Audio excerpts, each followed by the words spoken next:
Hi Cancer, kumusta po kayong lahat? Okay, so yan Cancer, maraming salamat po sa walang sawang pagsubaybay sa ating pong mga reading. And kung ikaw ay bago pa lang sa ating channel, mag-subscribe na po kayo, then i-click mo na rin yung ating notification bell para lagi kang updated sa ating mga bagong upload, okay? So Cancer, sa mga interesado pala sa ating private reading, nasa description box below, yung link ng aking Facebook, message niyo na lang po ako, okay? Tignan natin Cancer, Sun, Moon, Rising, and Venus sign. Cancer, Sun, Moon, Rising, and Venus sign. Weekly ganap po sa mga Cancer. Cancer. So guys, meron tayong worry. Ayan. So this week, medyo nag-aalinlangan ka, may mga balisan, no? Parang medyo balisa ka, and may mga takot na nararamdaman, okay? So, nakikita ko yung energy ng mga Cancer na parang gusto niya lang maging masaya, gusto niya lang guys ng peace of mind, ayaw niya na guys ma-involve sa kahit na anong gulo. Ayaw niya na sana guys na makisali, pero parang siguro hindi niyo talaga guys kinakaya. Um, Hindi niyo kinakaya yung nakikita niyo, nababasa niyo. So nakikita ko yung pag-aalinlangan ng mga Cancer this week. Medyo nag-aalala, nangangamba. Ayan o, nai-stress ka. So this week, parang gusto mo ng peace of mind. Okay, ayaw mo muna magpa-apekto sa mga problema. Wait lang guys, ayusin ko to. Tingnan pa natin guys.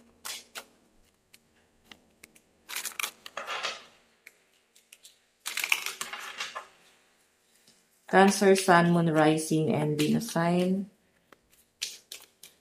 Meron po tayong protect your feelings. Ayan, kung kaya mo pa daw pahabain yung pasensya mo, pahabain mo lang yung pasensya mo. Hanggat maaari, huwag kang pumatol, huwag kang magpa-apekto. Kasi baka may magandang magandang resulta pag wala kang sinabi. Baka kasi guys, mas lalo ka mapahamak pagka ikaw ay nagpa-apekto, nagpadala ka sa bugso ng damdamin. Lalo na, Cancer, water sign ka, emotional. Okay, so relax daw muna kayo dito, Cancer. Medyo baka madala ka sa bugso ng damdamin mo talaga this week. Tignan pa natin Cancer, Sun, Moon, Rising, and Venus sign. Cancer, Sun, Moon, Rising, and Venus sign. Meron tayong intuition. So, meron kang nasa site dito, no? Meron kang nararamdaman na parang ine-expect mo na mangyayari yung bagay na yon. And posible nga, no? Feeling ko nangyayari na yung mga nararamdaman mong iniisip mo lang.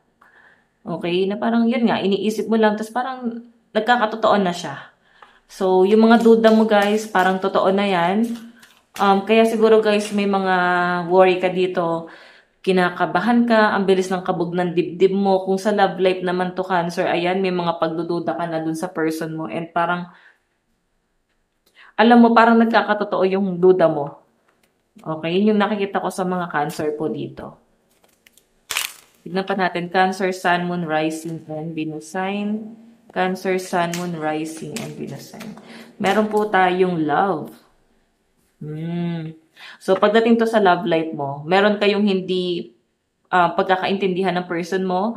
May nakikita ko this week, posible na may mga pagdududa ka sa mga ginagawa niya, sa kilos niya, sa pananalita niya, kung paano kanya i-treat. Parang may mga pagdududa. Okay? So, sinasabi lang dito guys na yan, paniwalaan mo kasi parang tama yung hinala mo dito. Okay? Tignan pa natin Cancer, Sun, Moon, Rising, and Venus sign. Meron po tayong dreams. Pwedeng napapaginipan mo pa nga eh. Yung iba sa inyo guys, pwedeng may mga vision kayo, may mga prediction kayo na kung hindi lang to guys patungkol sa love life mo, pwedeng sa ibang bagay na parang nagkakatotoo yung mga vision mo na yun. Okay? So, hayan, siguro, kung gusto nyo guys maayos ng person mo itong relationship nyo, parang pag-usapan nyo din. Kasi may mga pagdududa kayo na parang meron siyang iba. Parang may third party na, lalo na kung kayo ay LDR tapos hindi kayo guys masyado nag-uusap. Okay, so, ayan. Cancer, nakikita ko rin sa inyo, parang may mga weird na panaginip ka itong mga nakaraan, no? And siguro napapaisip ka. So, pwede rin naman guys na baka hiwalay na kayo ng person mo, tapos ba't napapaginipan mo pa siya dito? Okay, parang ramdam na ramdam mo yung energy na tong taong to. Okay, so tingnan natin guys.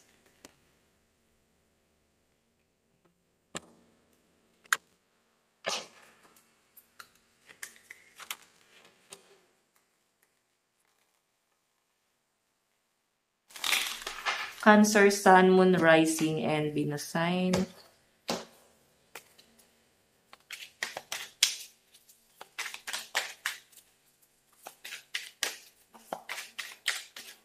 Cancer. Meron po tayong 6 of Cups.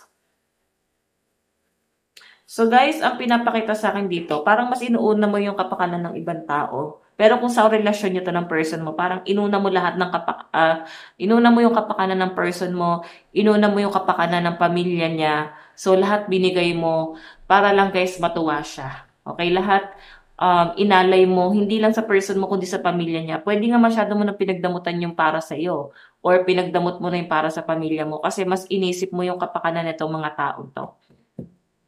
Okay? So, tingnan natin, pwedeng isa yun sa mga regret mo, Cancer, yung bakit mas inuna mo yung kapakanan nila? Parang ganon. May mga pag-aalinlangan ka dito. Tignan pa natin, Cancer, meron tayong Ace of Cups. So, nakikita ko sa mga Cancer dito, parang mas pinipili mo na lang talagang maging mabuti. Parang sinasabi dito na, okay na rin yun, naging mabuti naman ako sa kanila. Pero wala naman ako nakitang para sumbatan pa yan. Okay, may mga tao kasing nakakagawa ng hindi maganda sa inyo. And parang this week, parang sinasabi dito na hayaan mo na. Parang nangyari na yon, hindi mo na maibabalik pa. So, ang kailangan mo na lang gawin ngayon is, alam mo yon, tanggapin. Okay, tanggapin mo na nangyari na. Okay? Tignan natin guys. Na nangyari na the Emperor. So, sinasabi dito na parang i-let go mo na, acceptance, ganon. And ngayon na once na ma-let go mo na to, mag-focus ka sa sarili mo, kainin mo yung mga gusto mong pagkain, think positive, maging kampante ka lang, makukuha mo din yung mga bagay na ninanais mo, ma-overcome mo yan. Ngayon, may mga pangangailangan din ng mga Cancer, no? Parang kailangan nyo din guys ng finances. Mararamdaman mo yun eh. Ngayon na parang nagigipit ka, mararamdaman mo na parang iniiwan ka na ng person mo. Okay, mararamdaman mo na parang hindi pala siya yung masasandalan mo dito. Okay, ikaw lang pala guys yung tumulong ng tumulong. Yung tipong nararamdaman niyang palaglag ka na siya pa yung unang taong nangiiwan sa inyo ngayon. Okay, tignan pa natin Cancer, Sun, Moon, Rising, and Venus sign. Meron tayong King of Pentacles. So ito guys, paninindigan to. Parang lesson learned, no? Sinasabi lang dito na ngayon nangyari sa inyo yan. Dapat matuto ka na sa mga susunod, no? Na yung pera mo ay ilaan mo lang sa'yo at sa pamilya mo.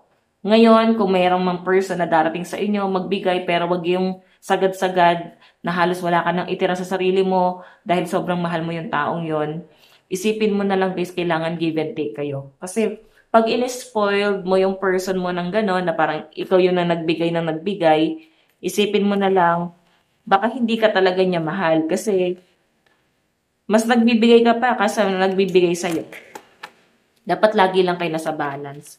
Advice, meron tayong my light attracts light. Ayan. Lapitin ka talaga guys ng mga abusadong tao. Lalo this week, magkakaroon ka ng mga realization talaga dito. Okay, so hayan Cancer, ito lang po ang inyong reading. Maraming salamat po. God bless and love you all. Bye-bye.